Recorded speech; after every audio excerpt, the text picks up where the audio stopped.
Vamos a comenzar con una pequeña introducción donde vamos a hablar de la relevancia de la concentración de hidrógeno y de la temperatura. Es decir, ¿por qué me concentro en estos dos parámetros para medirlos en la calidad del agua? El alevín es la cría de pez que corresponde a la fase comprendida entre la larva y el adulto. En esta fase especial, los peces amazónicos tienden a desarrollar cierto canibalismo cuando no tienen las condiciones de agua adecuadas. Los alevines también no tienen capacidad propia para regular su temperatura corporal. Es por esto que la temperatura es un valor fundamental para ser medido. En esta gráfica podemos observar lo que ocurre exactamente en un criadero o en una piscigranja. Cuando incluimos alimentos dentro de la piscigranja, se van a formar algunos desechos y los restos de alimentos, los desechos de los alevines con restos de alimentos. Este resto de proteínas van a formar amonio o amoníaco según la cantidad de pH que haya en esta calidad de agua.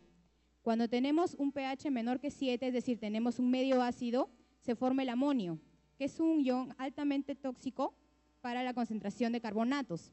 En el caso del amoníaco, tenemos un nivel de concentración de carbonatos menor. Es decir, estos dos valores, tanto los carbonatos como otros compuestos, influyen en la calidad del agua. Esta calidad va a ir bajando según la formación de amonio o amoníaco. Esto depende netamente del pH. Por eso lo que medimos es el pH, para poder observar cómo la calidad de agua va variando según el criadero de alevines. Algunos antecedentes de este trabajo son algunas piscigranjas que se han implementado en crianza de peces nativos en Tintico, Cusco. En estas piscigranjas se han monitoreado algunos datos de manera manual, es decir, no tenían una medición, un monitoreo automatizado de estos parámetros. El Instituto de Investigaciones de la Amazonía Peruana ha monitoreado oxígeno disuelto, CO2, pH y temperatura, y ha encontrado que los rangos adecuados son de 25 a 30 grados en cuanto a temperatura, y el rango de pH se ubica entre 6.5 y 9. Estos valores son críticos para el caso de peces amazónicos, porque en la etapa de alevinaje, como les mencioné, desarrollan un cuadro de estrés. Este cuadro de estrés se manifiesta en su canibalismo, y se ha llegado a demostrar que la tasa de crecimiento, es decir, la tasa de desarrollo, puede ir del 10% al 80%. Es decir, que se pueden consumir tanto que solamente el 10% puede sobrevivir a la etapa de pez. El objetivo general de este proyecto es supervisar los parámetros de calidad del agua en criaderos de alevines, garantizando así el desarrollo y crecimiento sostenido de estas especies, además de una rápida respuesta frente a algún accidente que se pueda dar frente a un equipo que monitoree estos datos. Es decir, si se puede malograr algún termómetro o se puede malograr algún medidor de pH. La hipótesis es que utilizar un sistema de telemetría basado en una red de sensores inalámbricos con mecanismos de alarma va a minimizar errores en el monitoreo del proceso de cultivo. Es decir, voy a poder optimizar el crecimiento y reproducción de estos alevines. El fundamento teórico incluye el principio de la medición de pH, es decir, cómo yo mido el pH en estos criaderos. El instrumento usado es el electrodo de vidrio, el cual está conformado por una membrana de ion selectivo al ion hidrógeno. Estos electrodos poseen las siguientes características. El primero es la solubilidad mínima, es decir, que tiene que ser insoluble al ion hidrógeno. El segundo es la conductividad eléctrica, la membrana debe tener una cierta conductividad que me pueda dar una diferencia de potencial futura. Y la reactividad selectiva con el analito, en este caso con el ion hidrógeno. Acá tenemos las tres capas del electrodo de vidrio. Aquí es donde se realiza la transferencia de iones de hidrógeno entre la capa de vidrio hidratada y la capa de vidrio seca. En el caso del electrodo de pH combinado, tenemos dos referencias de muestra, y esto es sumamente importante porque necesitamos calibrar el electrodo de pH, necesitamos calibrarlo para poder utilizarlo, y la calibración se realiza primero con el dato de temperatura, ya que en este electrodo ocurre una reacción que se llama la ecuación de Nernst. Esta reacción necesita el valor de la temperatura para poder conseguir un dato. En cuanto a la medición de temperatura, la realizamos a través de un termistor, el cual es un resistor sensible a la temperatura. Todos los termistores tienen una curva característica, la cual se rige según la ecuación de Steinhart, donde tenemos la temperatura en grados Kelvin, la resistencia del termistor y las constantes de la curva de aproximación. Un sistema de telemetría como el que nosotros vamos a implementar es el que realiza mediciones remotas de magnitudes físicas. En el caso del proyecto, las magnitudes físicas que vamos a medir son el pH y la temperatura, para luego enviarlas hacia el operador del sistema. El envío de información se realiza generalmente de forma inalámbrica.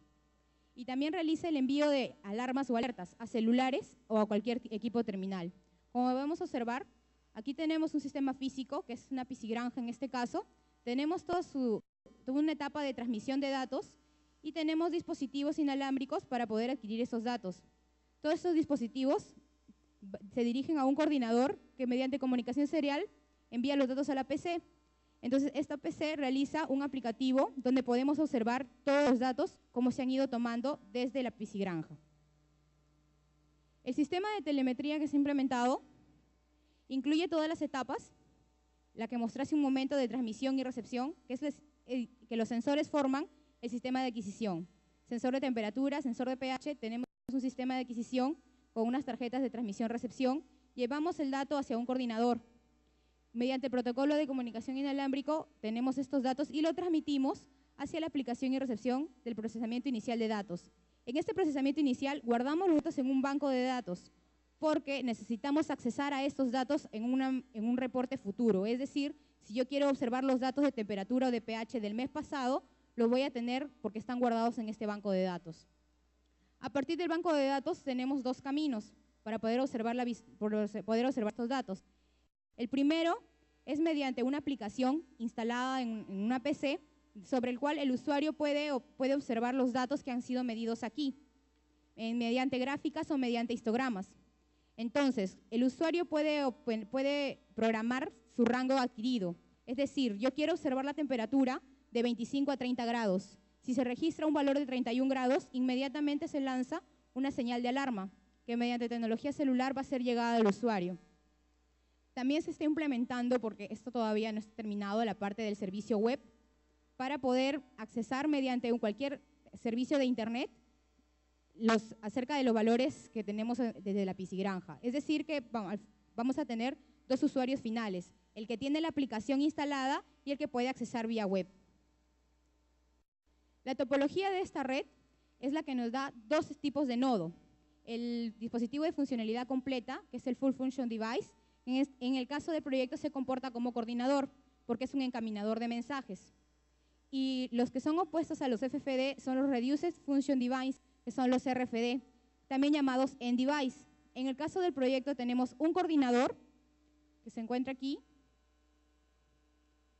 un coordinador y dos End-Device, uno para pH y uno para temperatura.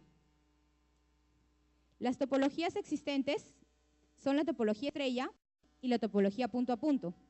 En el caso del proyecto vamos a utilizar la topología estrella, por lo mismo que mencioné hace un momento que tenemos un coordinador y dos End-Device. Tenemos un coordinador y dos End-Device.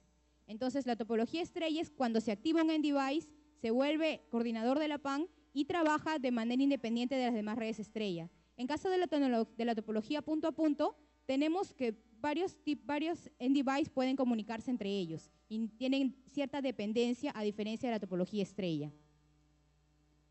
Las subcapas que estamos utilizando son la subcapa física y la subcapa de control de acceso al medio. En cuanto a la subcapa física, es la responsable de la activación y desactivación del transmisor y receptor de radio. Asimismo, realiza la selección de frecuencia del canal y la transmisión y recepción de datos. En este caso, la modulación usada es la offset PSK con DSSS a 2.4 GHz. Utilizamos esta banda porque no nos permite tener una licencia libre, porque es una banda comercial. La transmisión de los datos se realiza a 250 kbps y el número de canales es 16 canales.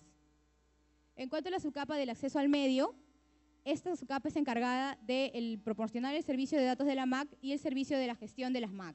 Esta gestión se realiza mediante la técnica que se llama de acceso múltiple por detección de portadora con anulación de coaliciones. Esto se torna necesario cuando tenemos dos End-Device, que es el End-Device de los datos de temperatura y el End-Device de los datos de concentración de pH, que necesitan enviar data. Entonces, para evitar la colisión de tramas, lo que hacemos es que detectamos la disponibilidad del medio mediante esta técnica y le damos paso a uno de los Sandy Bays, mientras el otro espera